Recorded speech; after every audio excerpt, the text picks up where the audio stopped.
지정학적 리스크와 거친 파도 속에서도 시장은 더 이상 무지성으로 놀라지 않고 있습니다. 예전 같았으면 중동에서 전쟁 뉴스 하나만 터져도 비트코인부터 알트코인까지 줄줄이 무너졌을 겁니다. 그런데 이번에는 분위기가 좀 다릅니다. 미국과 이란을 둘러싼 긴장감이 커졌고 원유 시장과 글로벌 금융 시장이 흔들릴 만한 뉴스들이 쏟아졌지만 코인 시장은 생각보다 차분하게 버티고 있습니다. 이게 무엇을 의미할까요? 시장이 위험을 모르는 게 아닙니다. 오히려 이미 많은 악재를 가격에 반영했고 이제는 자극적인 뉴스보다 진짜 자금이 어디로 움직이는지를 보기 시작했다는 뜻입니다. 지금 개미들은 전쟁 뉴스, 폭락 뉴스, 공포 기사에 흔들리고 있습니다. 하지만 역사는 항상 비슷했습니다. 대중이 겁을 먹고 물량을 던질 때 거대한 자금은 조용히 다른 흐름을 준비했습니다. 그리고 저는 지금 흐름이 가장 뚜렷하게 보이는 곳 중 하나가 바로 리플, XRP라고 보고 있습니다. 최근에 가상자산 시장은 전반적으로 지쳐 있었습니다. 비트코인과 이더리움도 강한 방향을 잡지 못하고 있고 대부분의 알트코인은 투자자들의 관심에서 멀어진 상태입니다. 그런데 이런 상황 속에서 리플 XRP는 이상할 정도로 눈에 띄는 자금 흐름이 포착되고 있습니다. 대중들은 가격이 답답하다고 말합니다. 리플은 왜 안 가냐? 호재가 많은데 왜 이렇게 무겁냐? 이제 끝난 거 아니냐? 이런 말들이 계속 나오고 있죠. 하지만 정말 중요한 건 가격보다 먼저 움직이는 자금입니다. 최근에 XRP 관련 투자 상품에는 몇 주 연속으로 자금 유입이 이어지고 있습니다. 비트코인이나 이더리움 쪽에서 자금이 빠져나가는 구간에도 XRP 쪽으로는 꾸준히 돈이 들어오는 흐름이 나타나고 있습니다. 이건 단순한 우연으로 보기는 어렵습니다. 기관들은 절대로 감정으로 움직이지 않습니다. 그들은 차트가 답답하다고 욕하면서 떠나는 개미들과 다르게 규제 명확성, 제도권 편입 가능성, 실제 금융 인프라로서의 활용도를 보고 미리 움직입니다. 특히 리플은 오랫동안 미국 증권거래위원회와의 소송, 규제 불확실성 때문에 제대로 된 평가를 받지 못했습니다. 그런데 지금 미국에서는 가상자산 시장의 기준을 명확하게 정하려는 움직임이 강해지고 있습니다. 무엇이 증권이고 무엇이 상품인지, 어떤 코인은 제도권 금융 안에서 활용될 수 있고 어떤 코인은 규제 리스크가 큰지, 이 기준이 정리되면 가장 큰 수혜를 받을 수 있는 쪽은 단순한 밈코인이 아니라 실제 금융 인프라와 연결된 코인들입니다. 그 중심에 XRP가 있다는 점을 봐야 합니다. 여기서 중요한 건 XRP가 단순히 빠른 송금 코인이라는 점이 아닙니다. 앞으로의 금융시장은 완전히 다른 방향으로 움직이고 있습니다. 첫 번째는 RWA입니다. RWA는 쉽게 말해서 현실 자산을 블록체인 위에 올리는 겁니다. 예를 들어 100억짜리 빌딩, 미국 국채, 회사채,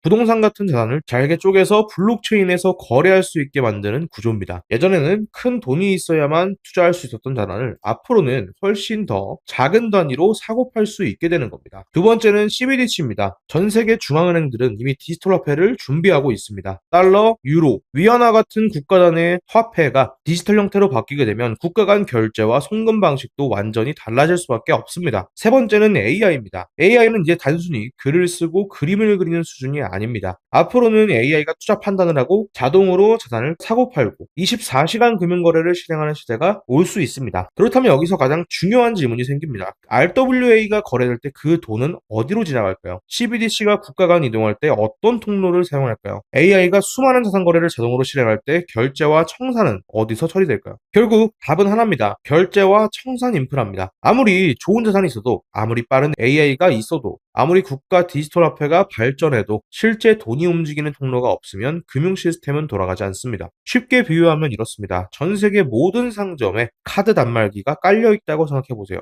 사람들이 쌀을 사든 금을 사든 명품을 사든 결제가 일어날 때마다 그 결제망은 수수료를 가져갑니다. 비자와 마스터카드가 강한 이유도 바로 여기에 있습니다. 무엇을 사느냐보다 더 중요한 건 그 결제가 어떤 망을 지나가느냐입니다. 저는 앞으로 디지털 금융시장에서도 똑같은 일이 벌어질 수 있다고 봅니다. RWA, CBDC, AI 금융거래가 커질수록 이 모든 거래가 지나가야 할 결제 인프라의 가치는 더욱 커질 수밖에 없습니다. 그리고 이 지점에서 XRP가 다시 등장합니다. XRP는 빠른 송금과 국경간 결제라는 이미지를 오랫동안 쌓아왔습니다. 하지만 이제 시장은 단순히 빠른 송금만 보는 것이 아닙니다. 진짜 기관 자금이 들여오려면 하나가 더 필요합니다. 바로 규정 준수입니다. 기관들은 아무 코인이나 쓰지 않습니다. 자금 출처가 확인되어야 하고 각국의 규제를 지켜야 하고 자금 세탁 방지 기준도 충족해야 합니다. 특히 RWA처럼 미국 국채나 부동산, 회사채 같은 실물 자산이 블록체인 위로 올라오는 순간 속도보다 더 중요한 건 신뢰와 검증입니다. 예를 들어 미국에서 발행된 국채 토큰이 XRP망을 타고 한국이나 유럽의 대형 금융기관으로 이동한다고 생각해보세요. 이때 단순히 빠르게 보내는 것만으로는 부족합니다. 누가 샀는지, 자금 출처는 깨끗한지, 각국의 규제를 위반하지 않았는지 이 모든 것이 자동으로 확인되어야 합니다. 이 검증 절차가 없다면 보수적인 금융기관들은 절대 쉽게 들어오지 않습니다. 바로 여기서 오늘 영상의 핵심이 나옵니다.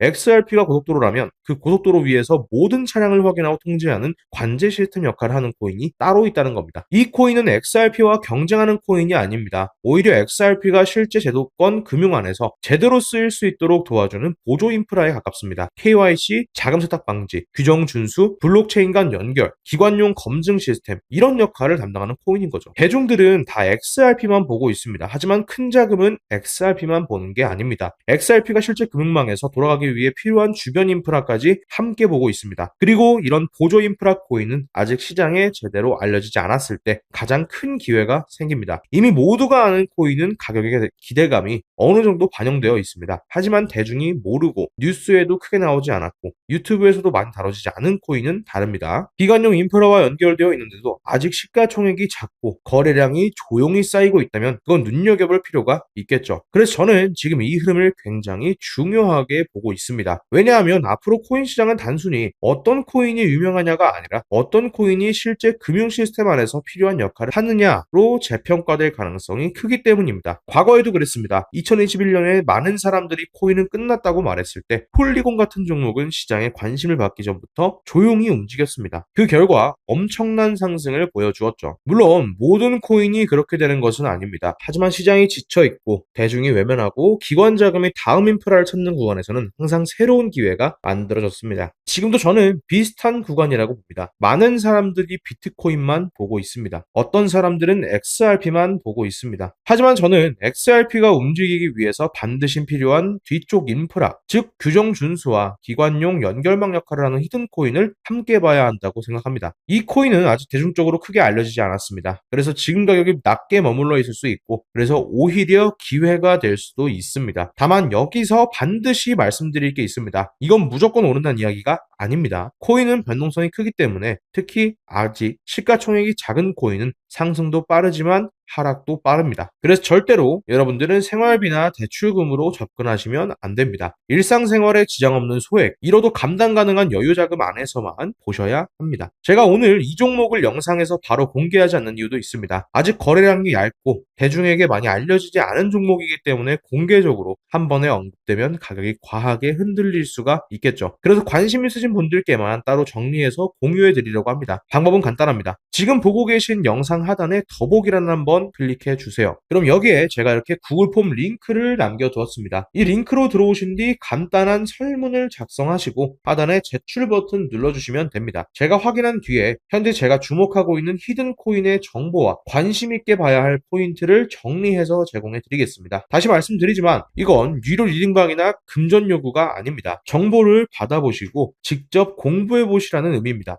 종목명, 어떤 역할을 하는지, 왜 XRP 인프라와 연결해서 보고 있는지, 어떤 구간을 조심해야 하는지 정리해서 공유드릴 예정입니다. 지금 당장 투자할 생각이 없어도 괜찮습니다. 정보를 받아서 공부해보는 것만으로도 시장을 보는 시야가 달라질 수 있습니다. 앞으로 코인 시장은 단순히 이름값으로 움직이지 않을 겁니다. RWA, CBDC, AI, 제도권 금융, 규정 준수, 결제 인프라 이 키워드들이 연결되는 지점에서 다음 기회가 나올 가능성이 큽니다. 오늘 내용을 정리해 보겠습니다. 첫 번째, 지금 시장은 지정학적 리스크에도 예전처럼 무너지지 않고 있습니다. 두 번째, 대중이 공포에 흔들리는 동안 기관 자금은 조용히 다음 인프라를 보고 있습니다. 세 번째, XRP는 제도권 금융과 결제 인프라 관점에서 다시 주목받을 수 있는 위치에 있습니다. 네 번째, 하지만 진짜 큰 기회는 XRP 자체뿐만 아니라 XRP가 실제 금융망에서 쓰이기 위해 필요한 보조 인프라 코인에 있을 수 있습니다. 다섯 번째, 그중 하나가 아직 대중에게 널리 알려지지 않은 히든 코인으로 포착되고 있습니다. 관심 있으신 분들은 영상 하단 더보기란 클릭하시고 구글 폼 링크로 들어오셔서 간단한 설문 작성 후 제출해 주시기 바랍니다. 마지막으로 꼭 기억해 주시기 바랍니다. 투자는 남의 말만 믿고 따라가는 게 아니라 내가 이해한 만큼만 하는 겁니다. 오늘 영상은 여러분께 방향을 보여드리기 위한 영상이었습니다. 판단은 반드시 본인이 하셔야 하고 투자금은 꼭 감당 가능한 소액으로만 접근하셔야 합니다. 지금 시장이 어렵고 답답해 보여도 큰 흐름은 항상 조용할 때 만들어집니다. 남들이 관심 없을 때 공부하고 남들이 공포에 흔들릴 때 기준을 세우는 사람만이 다음 기회를 잡을 수 있습니다. 오늘 영상이 그 시작점이 됐으면 좋겠습니다. 영상 하단 더보기란의 그룹홈 링크 꼭 확인해 주시기 바랍니다.